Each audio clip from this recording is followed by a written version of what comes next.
এমন একটা গাছ যে গাছের চারিদিকে কাটা কিন্তু ফলটা মিষ্টি সুস্বাদু। এই সুস্বাদু ফল খেতে হলে এই কাটাগুলো সহ্য করতে হবে। ধৈর্য। ছোট্ট ছেলে মেয়েদেরকে ননির পুতুল করে গড়ে তুলবেন না, খবরদার। ওদেরকে কষ্ট সহিষ্ণু করে গড়ে তুলবেন। আপনি থাকতেই কষ্ট করা শিখান, তার জীবনটা স্মুথ হবে, তার ক্যারিয়ারটা ব্রাইট হবে, তার ভবিষ্যৎটা সুন্দর হবে। ছেলে মেয়েরা কিছু চাইলেই সাথে সাথে দিবেন না।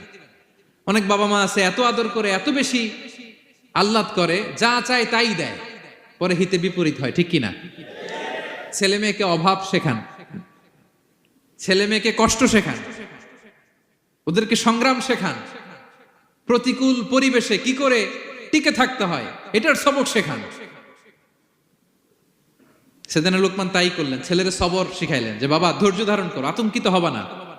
জীবন এটা সহজ নয়, জীবন চলার পথ সহজ নয়, এটাকে সহজ করে নিতে হয়। কখনো সবর করে